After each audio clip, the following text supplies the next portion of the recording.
ఇంతవరకు మీ సన్నిధి మీరు మాకు అనుగ్రహించి మిమ్మల్ని స్తుతించడానికి, ఆరాధించడానికి, మీ బలలో పాలు పొందడానికి, మీకు కానుకలు అప్పగించడానికి ఇచ్చిన మంచి సమయాన్ని బట్టి స్తుతిస్తూ ఉన్నాం. మంచి వాతావరణాన్ని కూడా మీరు మాకు అనుగ్రహించినందుకు స్తోత్రము తండ్రి. మీ బిడ్డలు వీలైనంత వరకు నీడలో ఉండడానికి మీరు చేసిన ఏర్పాటును బట్టి స్తుతిస్తున్నాం. చదువుకున్న ఈ వాక్య భాగాన్ని, ఇంకా అవసరమైన వాక్య భాగాలను మీరే మాకు అనుగ్రహించి మిమ్మల్ని మీరు మహిమపరచుకోమని, నీ దాసుని పక్కన ఉంచమని మా ప్రభువును మా రక్షకుడైన క్రీస్తు యేసు నామమున ప్రార్థిస్తున్నాము తండ్రి, ఆమేన్. ప్రియులారా, ఇందాక పాపము, అపరాధాల గురించి విన్నాం. ఇక్కడ రాయబడ్డాయి, అపరాధముల చేతను పాపముల చేతను మీరు చచ్చిన వారు. మనమందరము పాపముల చేతను అపరాధముల చేతను చనిపోయిన వారమంట. మరి అంతా బ్రతికే ఉన్నామే, ఎక్కడ చనిపోయినట్లు?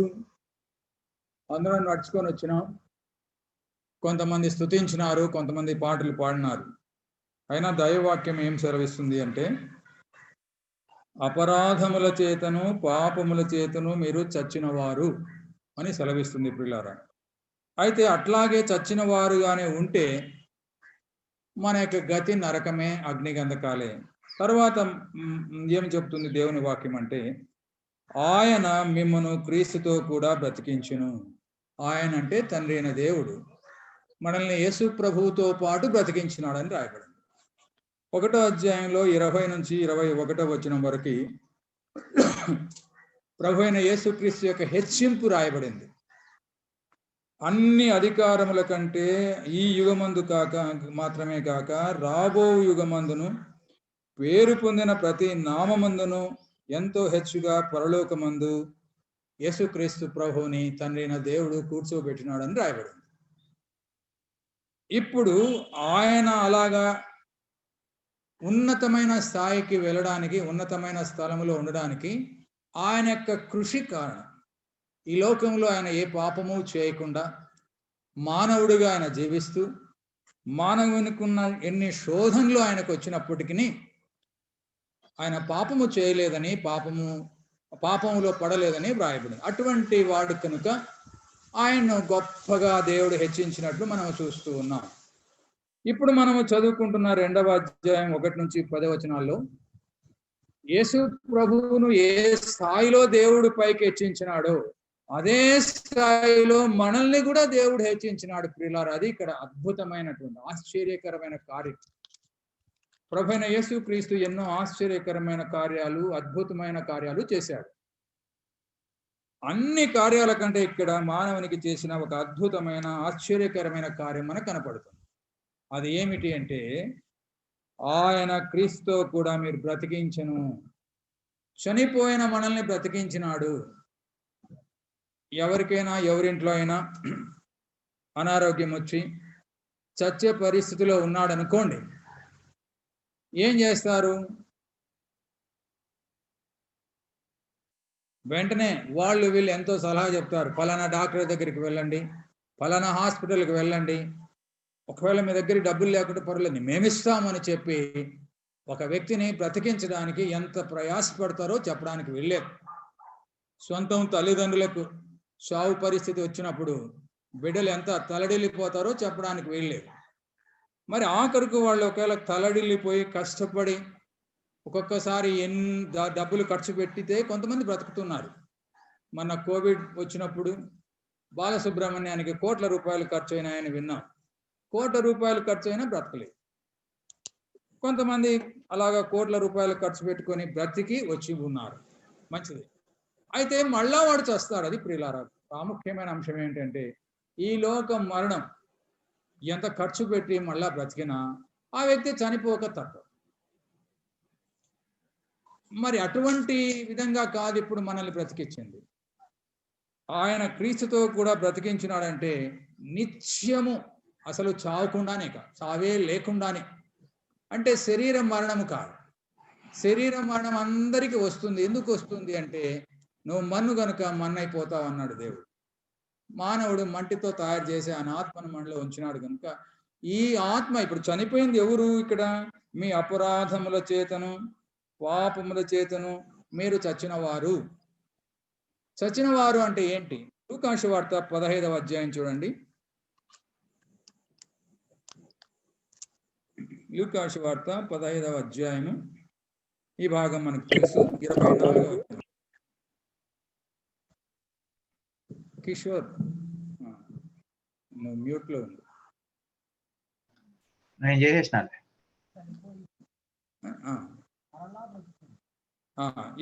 ఏమని రాయబడింది? ఈ నా కుమారుడు చనిపోయి మరలా బ్రతికెను, తప్పిపోయి దొరికెనని చెప్పాను. అంతటా వారు సంతోషపడ సాగిరి. 32వ వచనం.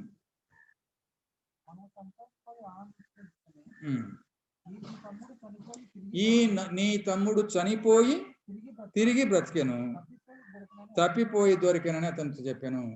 మరి తప్పిపోయిన కుమారుడు గురించి మనకు తెలుసు. ఒక తండ్రికి 2 కుమారులు ఉన్నారు. చిన్నవాడు నాకు రావాల్సిన ఆస్తి అంతా నాకు ఇచ్చేయని చెప్పి వాడు తీసుకొని దూరదేశం వెళ్ళినట్లు అక్కడ తనకున్నదంతా వ్యర్థపరిచి ఖర్చు చేసుకొని తినడానికి ఏమీ లేక ఆఖరు పందులు మేపడానికి వస్తే అక్కడ కూడా పోయిందేమో కరెంట్. దాని పందులు మేపడానికి వస్తే ఆ పందుల పొట్టు తినేటప్పుడు ఏమి జరిగింది? 17వ వచనం. సెంటర్ సార్ ఆన్లోనే ఉందిలే. హలో,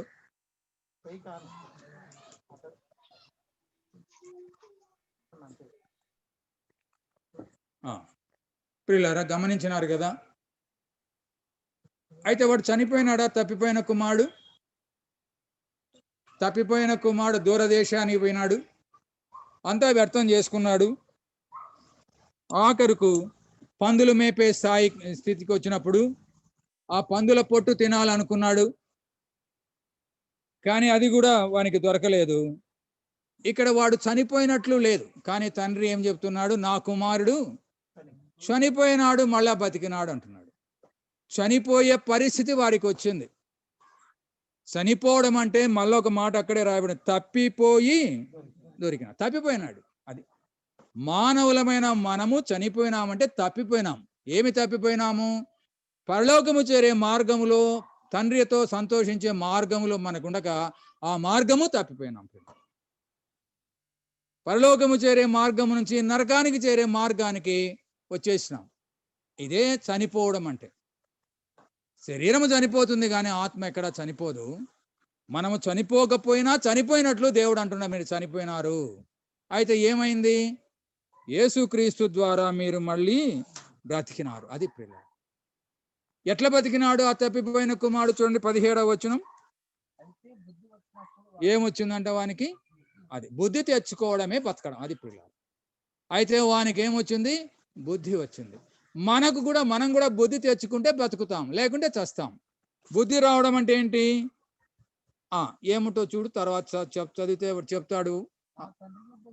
నా తండ్రి యొద్ద ఎంతమందికి సమృద్ధిగా ఉన్నది, నేనైతే చచ్చిపోతున్నాను. నా తండ్రి యొద్దకు వెళ్ళి, తండ్రి, పరలోకమునకు విరోధముగా నీ ఎదుటను పాపము. అది బుద్ధి రావడము అంటే, తండ్రి, పరలోకానికి వ్యతిరేకంగా పాపం చేసినాను, నీ ఎదుట కూడా నేను పాపము చేసినాను అని ఏమనుకున్నాడంట?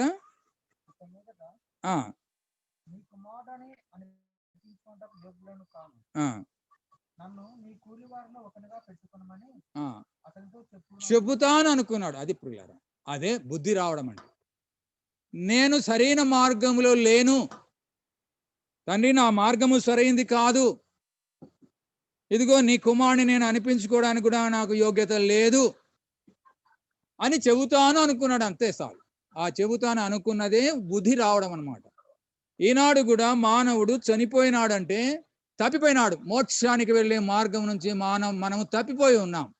ఈ తప్పిపోయిన మానవులు మళ్ళా సరైన దారికి రావాలంటే ఆ మోక్షం ఇచ్చే ఆ పరలోకపు తండ్రిని ఇలాగా వేడుకోవాలని దైవవాక్యం సెలవిస్తుంది. తండ్రి, నా నా పద్ధతి, నా ప్రవర్తన, నా ఆలోచనలు సరిగా లేవు. పాపము అపరాధం అంటే ఓ భక్తుడు ఏమన్నాడంటే, ఇప్పుడు అందాక చెప్పాడు కదా, కొన్ని కంటికి కనిపించేటివి, కొన్ని కంటికి కనిపించినవి పాపాలు ఉన్నవి. కంటికి కనిపించే పాపాలన్నీ అపరాధాలంట. కంటికి కనపడినంత పాపం అంట. కంటికి కనపడకుండా నీ మీద నేను కోపగించుకోవచ్చు. కంటికి కనపడకుండా నీ మీద నేను అసూయ తెచ్చుకోవచ్చు. కంటికి కనపడకుండా నీ ఇంట్లో నేను దొంగతనం చేయాలని ఆలోచించవచ్చు. ఇదంతా పాపం. అదే దొంగతనం చేసినాడు అనుకో, అదే ద్వేషముతో అసూయతో ఆ వ్యక్తిని కొట్టినాడనుకో, తిట్టినాడనుకో, ఇవన్నీ అపరాధాలు. ఈ విధంగా పాపము చేత, అపరాధము చేత మనము చనిపోయినాము అంటే దేవుని దగ్గరికి వెళ్ళే మార్గాన్ని తప్పిపోయినాం ప్రియులారా. అది మనం దేవుని దగ్గరికి వెళ్ళే మార్గంలో మనము అంటే ఇప్పుడు నమ్ముకున్నాం, ఇప్పుడు కాదు, నమ్మనప్పుడు, యేసుక్రీస్తు ప్రభువును తెలియనప్పుడు, లేదా తెలిసినా కానీ నీ పాపాల గురించి నువ్వు ఆలోచన చేయకుండా ఏదో అందరూ వస్తూ ఉన్నారు కదా అలాగ వెళుతూ ఉంటే నీవు దేవుని మార్గంలో లేవు అని గుర్తుపెట్టుకో. దేవుని మార్గంలో ఉన్నామా లేదా మన ఆత్మ తెలియజేస్తాడు. అంటే అప్పుడప్పుడు పొరపాటు పడమని కాదు, ఆవేశం వస్తుంది, కోపం వస్తుంది, తప్పు మాట్లాడతాము. మాట్లాడిన తర్వాతనే దేవుని యొక్క బిడ్డ యొక్క ప్రవర్తన అర్థమవుతుంది. నువ్వు పొరపాటు పడగానే అయ్యో ఎందుకు ఈ విధంగా మాట్లాడితే ఫలానా వ్యక్తి మీద, ఎందుకు ఈ విధంగా అనవసరమైనటువంటి ద్వేషం నేను కలిగి ఉన్నానని తెలుసుకుంటే అది బుద్ధి తెచ్చుకోవడం. అలాగా బుద్ధి తెచ్చుకుంటే బ్రతుకుతావు అని దేవుడు అంటున్నాడు. అంతకుమించి ఏమీ లేదు. మానవుడు పాపి అని ఇంతవరకు విన్నాము. ఎట్లా వచ్చిందంటే ఆదాము నుంచి వచ్చింది. అది నువ్వు తెలుసుకోవాలి. వాడు పాపి, వీడు పాపిని తెలుసుకోవడం ఎంత సులభమో అంత సులభం ప్రియులారా. ఈనాడు దానికంటే మించింది లేదు.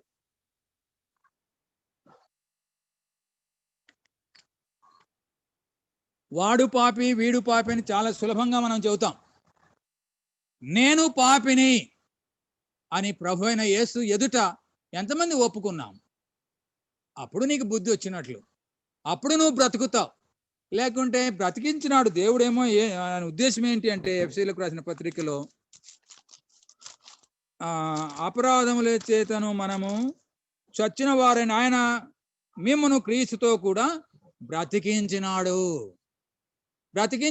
సరే, ఆ బ్రతికించినాడు అన్నది నీకు నాకు అర్థమైందా? ఎట్లా అర్థం చేసుకోవాలంటే నీ అపరాధాలను, నీ పాపాలను యథార్థంగా ఒప్పుకున్నామా లేదా, ఇది ప్రాముఖ్యమైనది. యథార్థంగా ఒప్పుకోవడం అంటే ఏదో పొరపాటు అయింది లేని కాదు. నా పొరపాట్లు, నా పాపాలు నరకానికి వెళ్ళేటివి సండ్రి. నరకానికి వెళ్ళే పాపములో, నరకానికి వెళ్ళే మార్గములో నేనున్నాను. నీ మార్గము పూర్తిగా తప్పిపోయినాను, దయతో మన్నించు, క్షమించు అని యథార్థమైన ప్రార్థన మనము చేస్తే చాలు. ఇది అనుదినము చేయాల్సింది. అనుదినము తప్పిపోతూనే ఉంటాం. అనుదినము తప్పిపోయిన కుమారులాగా రావాలి. ఒకసారి వస్తాము, రక్షణ దొరుకుతుంది. అనుదినము రక్షణ అంటే మనం నరకంలో వేయడానికి కాదు.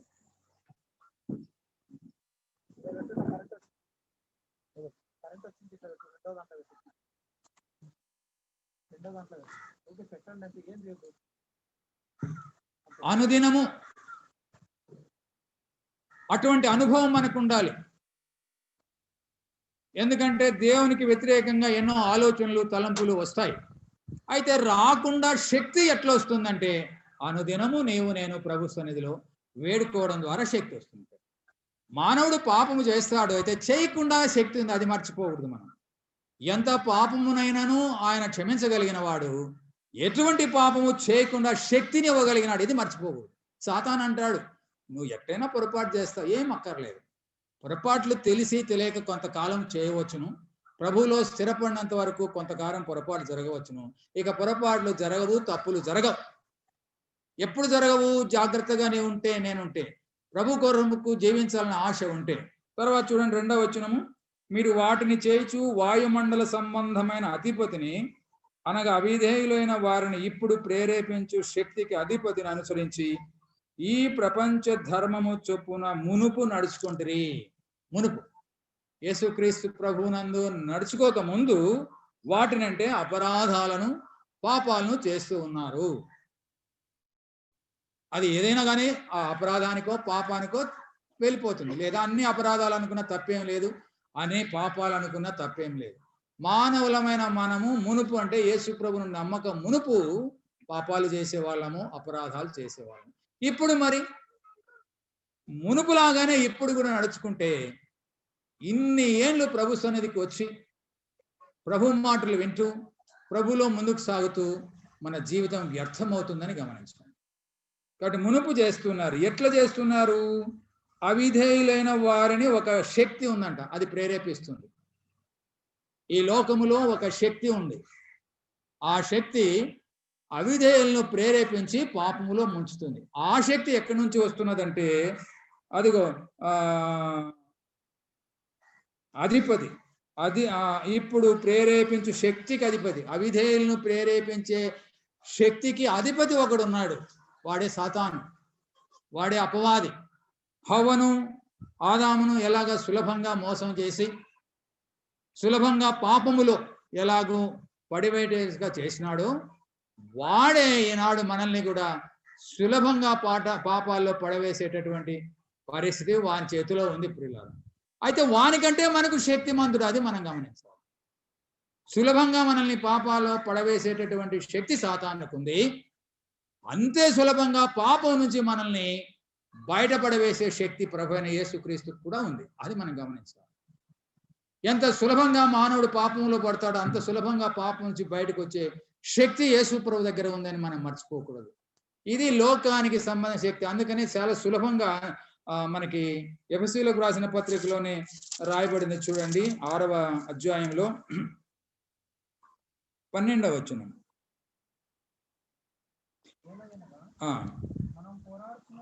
మనము పోరాడునది శరీరులతో కాదు గాని ప్రధానులు, అధికారులు, అంధకార సంబంధులకు లోకనాథులు,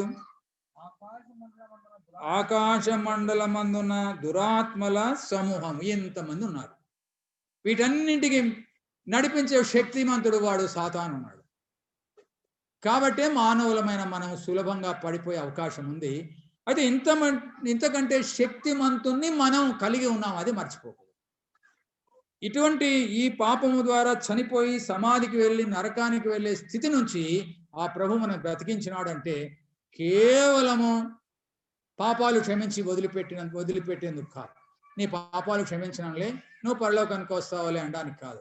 పాపములు క్షమించబడినట్లు, పాపము నుంచి విడుదల పొందినట్లు ఈ లోకానికి కనిపించడానికి యేసు ప్రభు మనల్ని ఎన్నుకున్నాడు ప్రియులారా. అది ప్రాముఖ్యమైనది. ఇదే ఎఫెసీయులకు రాసిన పత్రిక 2వ అధ్యాయంలో మళ్ళా మనం చదువుతాం, అయినా ఇప్పుడే చదువుదాం. 10వ వచనం. మరియు వాటి యందు మనము నడుచుకొనవలెనని దేవుడు ముందుగా సిద్ధపరిచిన సత్క్రియలు చేయుటకై మనము క్రీస్తు యేసునందు సృష్టింపబడిన వారమై ఆయన చేసిన పని అయి ఉన్నాము. గమనించాలి కదా. 2వ వచనంలో ఏముంది? వాటిని చేయొచ్చు. 10వ వచనంలో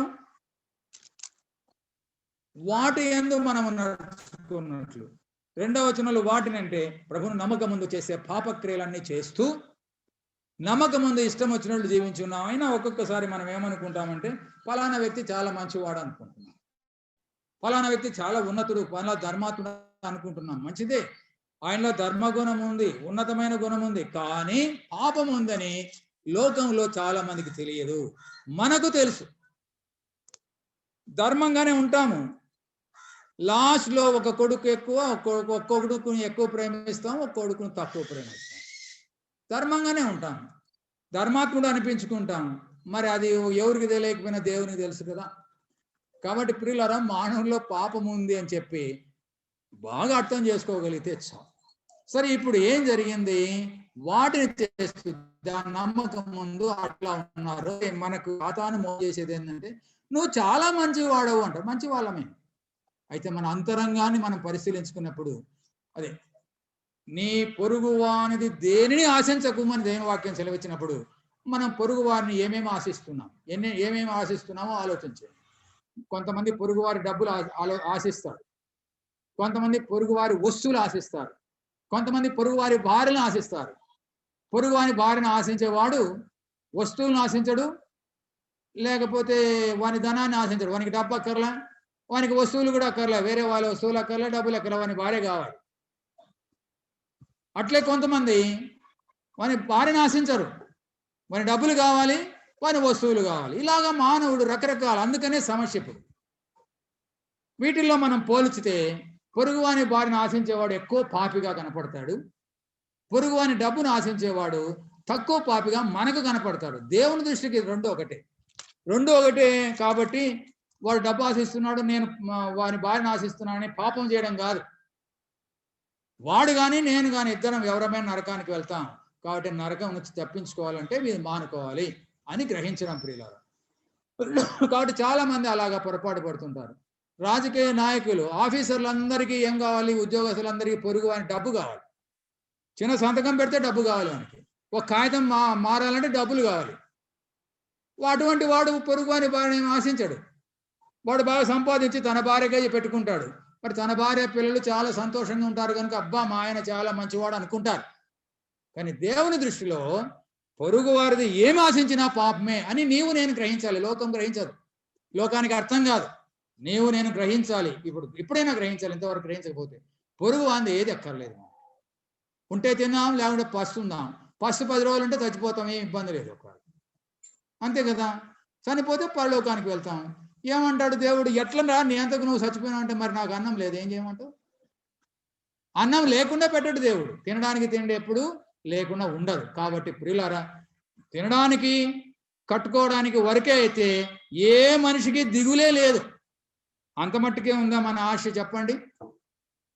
లేదు.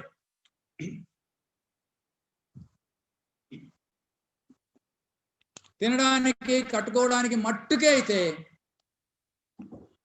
లక్షణంగా సరిపోతుంది. మనం ఒక కూలిపోయేవాడు కూడా తింటాడు, కట్టుకుంటాడు. ఇల్లు కూడా దేవుడు చెప్పలేదు. మనం ఈ లోకంలోనికి దేన్ని తేలేము, ఏమి తీసుకొని పోలేము, కాగా అన్నపానములు గలవారమై తృప్తి పొంది ఉందాము అని అన్న వస్త్రముల అయితే క్షమించండి, అన్న వస్త్రములు గలవారమై తృప్తి పొంది ఉందామని చెప్పి తిమోతి పత్రికలోనేమో ఉందన్నమాట. కాబట్టి గమనించినారు కదా. అంత మట్టుకైతే ఇంకేం సమస్య ఉంది? అన్నము వస్త్రములో కూడా మళ్ళీ తేడా ఉంది. వస్త్రాల్లో ఎన్నో తేడా ఉన్నాయి. ఆమెకున్న వస్త్రాలు నాకు ఉండాలా, ఏమికు వస్త్రాల్లో కూడా కొట్లాట ఉంది, వస్త్రాల్లో కూడా తృప్తి లేకుండా మానవుని జీవితం ఉంది. ఇవంతట్లో మనము తృప్తి పడగలిగితే అప్పు చేయాల్సిన పనే లేదు. అప్పు చేసే మొదటి రోజునే ఎందుకు అప్పు చేయాలా అనుకొని ఉంటే మన జీవితానికి అప్పులే రావు. చేసినాం, పొరపాటు అయిపోయింది. ఇప్పుడైనా ఏం చేయాలంటే అప్పు లేకుండా బ్రతకాలి. అలాగ బ్రతకడం అలవాటు చేసుకుంటే కొంతకాలానికి అప్పే మనకు ఉంటే కొనుక్కుంటాం, ఉంటే తింటాం, లేకుంటే పస్తుంటాం. అది ప్రియులారా. కనుక దైవ గ్రంథంలో ఏమి రాయబడిందంటే ఈ లోకంలో ఒక శక్తి ఉంది, వాడే సాతాను. వానికి దూతలు ఉన్నారు, వానికి అధికారులు ఉన్నారు, వానికి దురాత్మల సమూహం ఉంది. కాబట్టి కొంతమందిని చిన్న దురాత్మలు పెట్టి పీడిస్తాడు. కొంతమంది లొంగకపోతే పెద్ద పెద్ద దయ్యాలను పంపిస్తాడు. ఏదో ఒక రకంగా మానవుణ్ణి పాపము చేయడానికి వీలుగా వాడు చేస్తూనే ఉంటాడు. అయితే ఇప్పుడు ఏం రాయబడింది 3వ వచనంలో? అలాగో ఆ శక్తి ఏం చేస్తుంది? సాతాను శక్తి వారితో కలిసి శరీరము యొక్కయు మనసు యొక్కయు, అది ఈ లోకంలో ఉన్న శక్తి శరీరము యొక్క కోరిక, మనసు యొక్క కోరికలు నెరవేర్చుకోమని చెబుతుంది. శరీరం యొక్క కోరిక, మనసు యొక్క కోరిక నెరవేర్చడానికి దేవునికి ఏమి ఇబ్బంది లేదు. తినడానికి తిండి, నీ ఇంట్లో ఏమి తిన్నాదో తిను, పర్వాలేదు అన్నాడు. పొరుగు వాంది ఏమి ఆశించవద్దు అన్నాడు. నీ బట్టలు నువ్వు కట్టుకో, నీ తిండి నువ్వు తిను, నీకున్న దాంతో తృప్తి పొందు, ఆ విధంగా నీ కోరికలు తృప్తిపరచుకో. కాకపోతే మనం ఏం చేస్తున్నాం? మనకు ఉన్న దానితో తృప్తి పడడం లేదు. అక్కడ పొరపాటు జరుగుతున్నది, అక్కడ తప్పు జరుగుతుంది. ఇప్పటికైనా జ్ఞాపకం పెట్టుకున్నాం. ఏదైనా సరే నీకున్న దాంతోనే తృప్తి. అది అన్నము కావచ్చు, అది డబ్బు కావచ్చు, అది ఇల్లు కావచ్చు. ఇల్లు కూడా అంతే. ఒక్కొక్కసారి ఏం చేస్తామంటే ఇక్కడ మనకు ఇంకా తక్కువ, సిటీలలో చాలా ఇబ్బంది పడుతున్నారు క్రైస్తవులు. పొరపాటున గృహ కూడికలు అంటారు, మా ఇంట్లో ప్రార్థన ఉందంటారు, పోతే ఆ ఇంట్లో ఎట్లుంటుంది? బ్రహ్మాండంగా ఉంటాయి. బెడ్రూమ్ ఉంటుంది, ఆ రూము ఈ రూము అన్నీ ఉంటాయి. దాంట్లో ఈ షోకేసులు ఉంటాయి, ఇవన్నీ ఉంటాయి. అవన్నీ చూసినప్పుడు అట్లా మా ఇంట్లో ఉండాలని వీళ్ళకి కోరికలుగుతుంది. అట్లా ఉండాలని చెప్పి ఆ స్థాయి లేకపోయినా ఇంట్లో ఆ విధంగా తెచ్చి పెట్టుకోవడం ద్వారా చాలా ఇబ్బంది పడుతున్నారు. మనం కూడా అట్లా ఇబ్బంది పడుతున్నామో చూడండి. మన ఇల్లు చాలు, మన ఇండ్లే మన గొప్పది అంతే. ఎట్లన్నా అన్న ఎవరింటికన్నా మన ఇల్లు బాగుంది అనుకోవాలి అంతే. గుడిసె కానీ ఇంకోటి కానీ ఏమన్నా కానీ. ప్రభువుకు సొంత ఇల్లు కూడా ఉందో లేదో ఆయన ఎప్పుడు ఎవరో ఒకరింట్లో ఉండేవాడు. ఆకాశ పక్షులకు నివాసములు కలవు, నక్కలకు బొరియలను ఆకాశ పక్షులకు నివాసాలు కలవు గాని మనిషి కుమారుడు కలవాల్చుకున్నటకైనా చోటు లేదని ఆయన చెప్పినాడు. అంటే ఆయనకేమి పెద్ద పెద్ద ఇల్లు కూడా, ఆయన సొంత ఇల్లు ఒకటి ఏదో చిన్న ఇల్లు ఉన్నట్లుంది. ఎక్కడికి పోయినా ఆయన పనులు ఆయన పనుల కోసం ఎవరో ఇంటికి వెళ్ళేవాడు, లేదంటే అరణ్యానికి వెళ్ళేవాడు, ఎక్కడో ప్రార్థన చేసుకునేవాడు. మొదట్లో తమ్ముళ్ళ కొరకు తల్లి కొరకు ఇంట్లో ఉండి కొంత కష్టపడ్డాడు. ఎప్పుడైతే దేవుని సేవకు వచ్చినాడో ఆయనకి ఇంకా సొంత ఇల్లు కూడా లేనట్లు కనపడుతుంది. కాబట్టి ప్రియులారా గమనించండి, ఏవైతే ఉన్నా వాటితో తృప్తి లేకపోవడం ద్వారానే వచ్చిన సమస్య ఇది. తర్వాత కోరికలు నెరవేర్చుకొనొచ్చు మన శరీరాలను అనుసరించి ప్రవర్తన కండమ వారి వలనే స్వభావ సిద్ధముగా దైవోగ్రతకు పాత్రులమై ఉంటుంది. ఆ పాపముల చేత చచ్చిపోయినాం, చచ్చిపోతే ఇబ్బంది లేదు. అందరూ పాపాలు చేసినారని మనం విన్నాం. సరే, పాపం వరకే కాదు, ఇప్పుడు ఏం జరిగింది, ఇంకొక స్టెప్ ఎక్కువైంది. పాపం ద్వారా మానవుడు చనిపోతున్నాడు, అంటే నరకానికి వెళ్తున్నాడు. దాని ద్వారా ఇంకొక స్టెప్ ఎక్కువైంది. ఏం ఎక్కువైందంటే దేవుని ఉగ్రతకు పాత్రలమైంది. ఈ లోకంలోనే ఆయన ఉగ్రత మొదలవుతున్నాడు. దేవుని నమ్మని వారి మీద ఇక్కడి నుంచే ఆయన కోపం ప్రారంభమవుతుంది. చూడ్డానికి ధనవంతులే, చూడ్డానికి ఎన్నో ఉన్నాయి, ఎవరికి తృప్తి లేదు, సంతోషం లేదు. మనకేమున్నా ఏం లేకపోయినా దేవుని సంతోషం మనకు ఒకటి ఉన్నది, అది మనం మర్చిపోకూడదు. మరి ఇట్లాంటి పరిస్థితులు, ఇది మానవుని యొక్క పరిస్థితి, ఇది లోకంలో ఉన్న పరిస్థితి. ఇక్కడ ఒక మాట ఉంది. ఏ మాట ఉంది? మనమందరం, 3వ వచనంలో వారితో కలిసి మనమందరం అంటున్నాడు. మనమందరం అంటే పౌలు భక్తుడు కూడా కలుపుకుంటున్నాడు, అంటే యూదులను కూడా కలుపుకున్నాడు. యూదులు అన్యులు లోకంలో రెండే జాతులు ఆనాడు. ఆ యూదులు అన్యులు ఈ రెండు జాతుల వాళ్ళు కూడా ఏమైపోయినారంటే ఆ శక్తికి లోబడి ఇష్టం వచ్చినట్లు జీవిస్తున్నారు. అంటే కంటికి కనిపించే విధంగా అనుకోవద్దండి, కంటికి కనిపించే విధంగా కాదు. ఈ ఋషీశ్వరులు ఉన్నారు, వాళ్ళు ఎల్లప్పుడూ తపస్సు చేసుకుంటుంటారు, వాళ్ళకేం పాపం ఉంది అనుకోవచ్చు. వాళ్ళకు కూడా పాపం ఉంది, వాళ్ళకి కోపం ఉంది, వాళ్ళకి ఆవేశం ఉంది, వాళ్ళకి ఈర్ష్య ఉంది, వాళ్ళకి అసూయ, ఇట్లాగా దండిగా ఉన్నాయి వాళ్ళకు కూడా. వాళ్ళు కూడా స్త్రీలు వచ్చినప్పుడు ఆయన పైన ఒక ఆయన ఉంటాడంట ఇంద్రుడు, ఆయన అప్సరసలను పంపిస్తానే, ఆడవాళ్ళని చూస్తానే, అది సాతాను చేసే మోసం ఏంటంటే ఆడవాళ్ళను పంపిస్తే చాలు ఈ పురుషులంతా పాడైపోతారు. అది సాతాను యొక్క వ్యూహం. ఆడవాళ్ళను పంపిస్తానే ఆయన ఎన్నో ఏళ్ళు చేసిన తపస్సును అంతా విడిచిపెట్టేసుకొని ఆమె వెంట వెళ్ళినట్లు మన హిందూ గ్రంథాలు ఉన్నాయి. కాబట్టి ప్రియులారా గమనించండి, రెండే, ఒకటి డబ్బు మానవుని పాడు చేస్తుంది, రెండవది స్త్రీలు మానవుని పాడు చేస్తారు. ఈ రెండిటికి బాల్యం నుంచే మనం దూరంగా ఉండగలిగితే ధన్యులం. అలాగా మన పిల్లల్ని మనం పెంచగలిగితే ధన్యులం ప్రియులారా. ఇప్పుడు అట్లాంటి పరిస్థితుల్లో ఉన్న మనకి 4వ వచనం గమనించండి. ఆయనను దేవుడు కరుణా సంపన్నుడై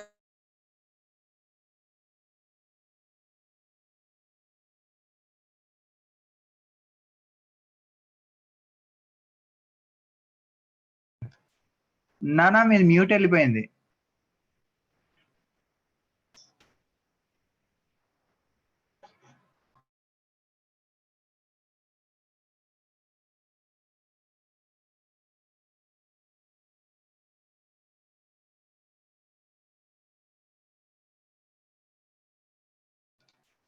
నానా వినపడుతుందా? మీరు మ్యూట్ వెళ్ళిపోయింది.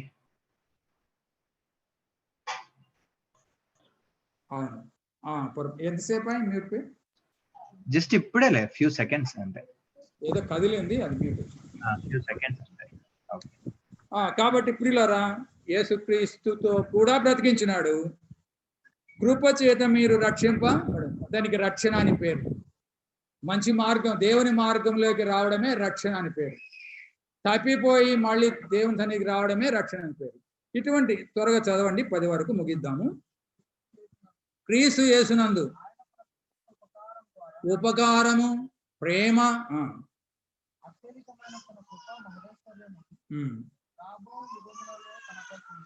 రాబో యుగములలో కనపరచు నిమిత్తము ఆయనతో కూడా లేపి, అది ఇది ఆశ్చర్యమైన విషయం. ఆయనతో లేపినాడంట, పరలోకంలో కూర్చోబెట్టినాడంట. అట్లాంటి భావం నీవు కలిగి ఉండని. ఇక్కడ లేవు నాయన, నువ్వు ఎక్కడున్నావు?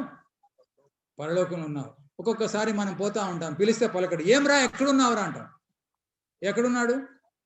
ఏందో ఆలోచిస్తున్నాడు, నేను మద్రాసులో ఉన్నాలే అని చెప్పొచ్చు వాడు. ఒక్కోసారి నన్ను కూడా ఎక్కడున్నావు నువ్వు అంటుంటారు. ఎక్కడున్నాను? ఏడో ఉంటాను, బైబిల్ గురించి ధ్యానంలోనో, లేకుంటే మిఠపల్లిలోనో. మిఠపల్లిలో కూడా ఉంటా ఒక్కోసారి గిద్దలూరులో ఉంటా. ఈయనే ఉండేదేమో, కానీ ఎక్కడున్నారంటే గిద్దలూరులో ఉన్నా. ఒక్కోసారి సింగపూర్లో కూడా ఉంటాం. ఏమంటే వాళ్ళ గురించి ఆలోచన చేసినప్పుడు వానికి మనకు దూరంగా ఉన్న మన మనస్సు అంతా, మన ఆత్మ అంతా ఎక్కడున్నట్లు అక్కడ. కనుక ఇప్పుడు మనం ఎక్కడున్నామంటే పరలోకంలో ఉన్నాం. ఎంత ఆశ్చర్యమో కదా. ఒకవేళ ఈ దినం నీవు నేను అర్థం చేసుకోలేకపోయినా పర్లేదు, వీటి కొరకే మనం ప్రార్థన చేయాలి. ప్రభువా, నీ వాక్యము నాకు బాగా అర్థమయ్యేట్టుగా సాయం చేయండి. నీ వాక్యంలో ఉన్న విషయాలు అర్థం చేసుకునేట్టుగా కృప చూపండి. ఎందుకంటే ఒక్కోసారి అర్థం కాకపోయినా ఇబ్బంది లేదు. అది అర్థం కాకపోయినా ఇబ్బంది లేదు, కానీ పాపం అనేది అర్థం కాకపోతే మాత్రం ఇబ్బంది. నీవు నేను పాపాన్ని గురించి అర్థం చేసుకొని దాని క్షమాపణ వేడి దాన్ని సరిదిద్దుకోకపోతే మాత్రం ఈ లోకంలో శ్రమ పడతాం. చచ్చిన తర్వాత ఆ లోకంలో కూడా శ్రమలు, బాధలు ఉంటాయి. అది మనం మర్చిపోకూడదు. 8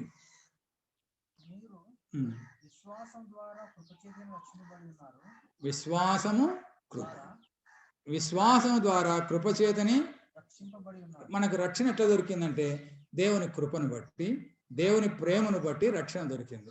అయితే ఆ రక్షణ దొరికింది కాదు, రక్షణ వచ్చింది. దేవుని కృపను బట్టి మానవాళికి రక్షణ తీసుకొచ్చినాడు యేసు ప్రభువు.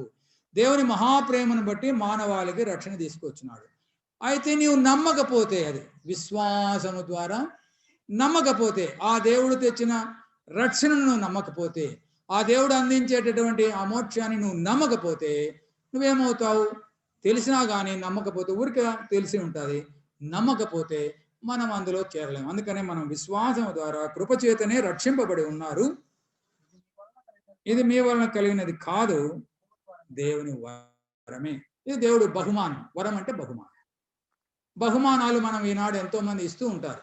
బట్ ఇంతకు ముందు తక్కువ, ఇప్పుడు తక్కువ. ఇంతకుముందు ఎవరింటికైనా పోతే ఏదో ఒక బహుమానం తీసుకొని వెళ్ళేవాళ్ళు. ఇప్పుడు కూడా పోతూ ఉంటారు అనుకోండి. ఇప్పుడైనా పెళ్లిళ్ళలో ఏం చేస్తాం? కట్నం అంటే ఏంటి? బహుమానం అని. కొంతమంది డబ్బులు ఇస్తూ ఉంటే, కొంతమంది వస్తువులు ఇస్తూ ఉంటే బహుమానాలు. ఆ వస్తువులకి అన్న దానికి డబ్బులు ఎవరు పెట్టుకుంటారు? ఎవడు బహుమానం ఇస్తాడో వాడు పెట్టుకుంటాడు. కనుక పరలోకం అన్నది మనకు బహుమానం ఇవ్వబడిందంటే దానికి పడిన కష్టమంతా ప్రభువే పెట్టుకున్నాడని. ఓసారి నేను అవుకు నుంచి చెన్నంపల్లికి నడిచిపోతుంటే ఒకసారి వచ్చినాడు బండిలో. అప్పుడు నాకు బండి లేదు, ఏం లేదు. సార్ కూర్చొని నేను ఎక్కించుకున్నాడు, పోయినాడు. ఆయనకు దేవుని స్వార్థ చెప్తూ, చూడన్నా, నువ్వు నీ బండి నీదే, తోలేది ఆయనే, దానికి పెట్రోల్ ఖర్చు ఆయనదే, దానికి పడే శ్రమ అంతా. అయితే నన్నేమో ఆవుకు నుంచి చెన్నంపల్లికి ఎట్ట తీసుకుపోతున్నావు? క్షేమంగా తీసుకుపోతున్నావు. అలాగే యేసు ప్రభు కూడా అంతా ఆయనే కష్టపడినాడు, అంతా ఆయన చేసినాడు. ఈ లోకం నుంచి పరలోకానికి క్షేమంగా తీసుకుపోవడానికి ఆయన మార్గం ఏర్పాటు చేసినాడు. నమ్ముకుంటే చాలు. అంటే ఆయనకు అర్థం కాలేదులేండి. అర్థమైనా అర్థం కాకపోయినా చూడండి, ఎన్ని చోట్ల దేవుడు రక్షణకు సంబంధించిన విషయాలు పెట్టి ఉన్నాడు. ఒక్కొక్కసారి చాలా ఇబ్బందుల్లో పడినాడు, వాడికి ఏం పైసా లేదు, చాలా కష్టాలు. నువ్వు భయపడగాకురా, నీకంతా నేను పెట్టుకుంటాలే అంటే అర్థం ఏంటి? వాడు పైసా పెట్టాల్సిన పనిలే, మన దగ్గర ఉన్న డబ్బులు వానికి పెట్టి వాని కష్టాన్ని తీరుస్తున్నాం. అట్లనే మన జీవితాల్లో కూడా సచ్చి నరకాన్ని పోయే పరిస్థితులు ఉండగా నువ్వేం భయపడగా, నేను నిన్ను పరలోకము చేరుస్తాను. ఇది దేవుని మహాకృప, ఇది దేవుని మహాప్రేమ ప్రియులారా. అయితే ఎందుకు? అది మర్చిపోకూడదు. 10వ వచనం 9 కూడా, అది క్రియల వలన కలిగినది కాదు గనుక ఎవడు అతిశయపడా. ఇక్కడ అతిశయం ఉన్నది చాలా మందికి, విశ్వాసులకు. ఎందుకు అతిశయం ఉన్నదంటే, ఫలానా వ్యక్తి కంటే నేను మంచిగా ఉన్నాను కాబట్టి నేను తొందరగా పరలోకానికి వెళ్తాను అన్న భావము మనకు ఉన్నది. అప్పుడప్పుడు నాకు కూడా ఉండేది. అయితే రాను అది లేకుండా పోయింది. అందరం ఒకటి. అయినా అప్పుడప్పుడు సాతాను లేదులే, ఎంతైనా నువ్వు అందరికంటే మంచోనివి లేని చెప్తూ ఉంటాడు నాతో కూడా. మీకు చెప్తున్నాడు లేదబ్బా? మీకు చెప్తున్నాడా? ఎట్లయినా నువ్వు మంచివనివే, అందరికంటే వేరే వాళ్ళకంటే నీ భార్య కంటే కూడా నువ్వు మంచివనివేలే అని అంటాడు. సాతాను అంటుంటాడు లోపల అనమాట. దానికి ఇంకా వేరే మీలలో కూడా దూరి మీరు కూడా పొగిడేట్టుగా పొగుడతారు. అబ్బా నువ్వు ఇంద్రుని సార్ చంద్రుని సార్. మర్చిపోయినా ఒకటి ప్రకటన మర్చిపోయినా, ఏమంటే వచ్చే శనివారం నంజాల నుంచి సిస్టర్ ఉంది కదా, ఆమె ప్రార్థన చేసేది జబ్బుల కొరకు. ఆమె వచ్చే శనివారం 10 గంటలకు 10:30కు వస్తుందంట. మీరు ఒకరికొకరు చెప్పుకొని ఇక్కడికే ఇట్లా చేపలు తెచ్చుకోండి, కూర్చోండి, ఎంతసేపు ప్రార్థన చేయాలో అంతసేపు ఆమె ప్రార్థన చేస్తుంది, మిమ్మల్ని పంపిస్తుంది. పగలే 10 నుంచి 5 వరకు అనుకో, పగలే శనివారం. ఎందుకు ఇది జ్ఞాపకం వచ్చింది అంటే, ఆయన భర్త నన్ను ఊరిగా పొగుడుతున్నాడు, నువ్వు చాలా గొప్ప సార్, అబ్బా అట్లటోను సార్ ఇట్లటోను సార్ అని ఆయన భర్తతో మాట. ఏంది గొప్ప నైనా అంటే, వాయమ్మ ఏందనుకున్నా పల్లెటూరులో అంత దేవుని పని చేయడం అంటే నేను ఒకనే ఏం చేస్తున్నాను, లేదు సార్ ఎంతైనా గొప్ప. ఏం గొప్పోడు నాకైతే.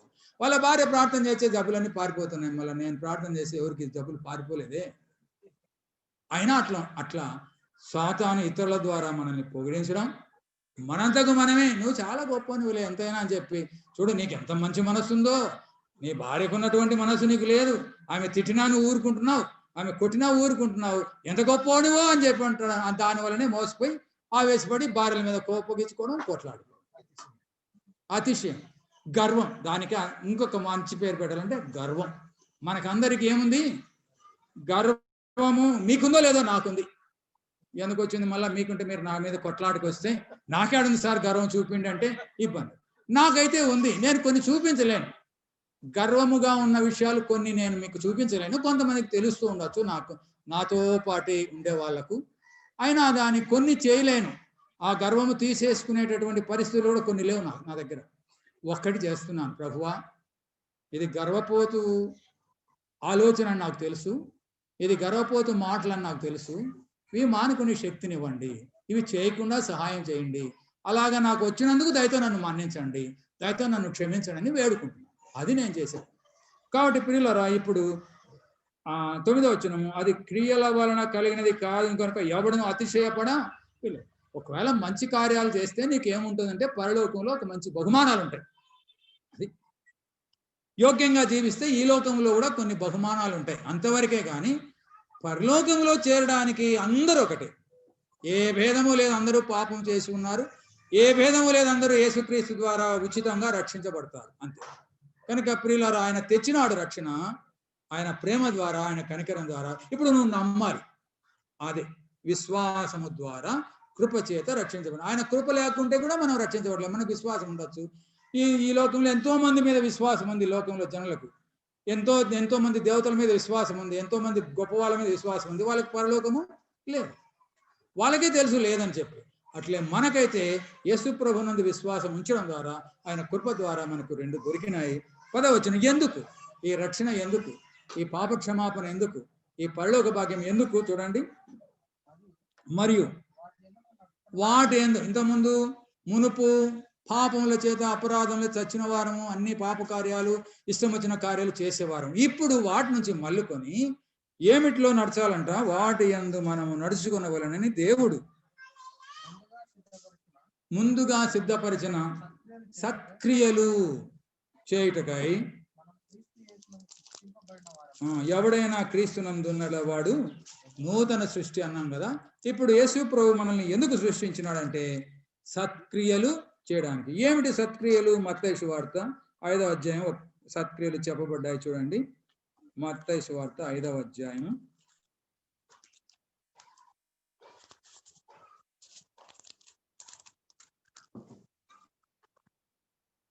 16వ వచనం.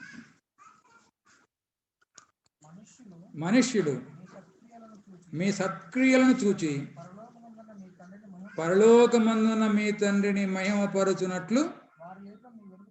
అది ఏంటికి మన సత్క్రియలు? మన ప్రభు మహిమపరచబడడానికి, అంతేగాని మనం పరలోకం చేయడానికి కాదు. దేవుడి మాటలను దీవించును గాక. ప్రార్థన చేద్దాం. దయగల మా తండ్రి, కనికరం గల గొప్ప దేవ, మీ మాటలు విన్నాం. ఇంతవరకు ప్రశాంతమైన వాతావరణాన్ని ఇచ్చి ఉన్నారు. ఈరోజు 2-3 రోజులు వర్షం అని కూడా చెప్పినారు. ఇంతవరకు మీరు కాపాడినారు, స్తోత్రం. విన్న మాటలు భద్రపరిచి కాపాడి మిమ్మల్ని మీరు మహింపరచుకోమని మా ప్రియ ప్రభువును మా రక్షకుడైన యేసుక్రీస్తు నామమున ప్రార్థిస్తున్నాం తండ్రి. ఆమేన్. అందరికి వందనాలమ్మా.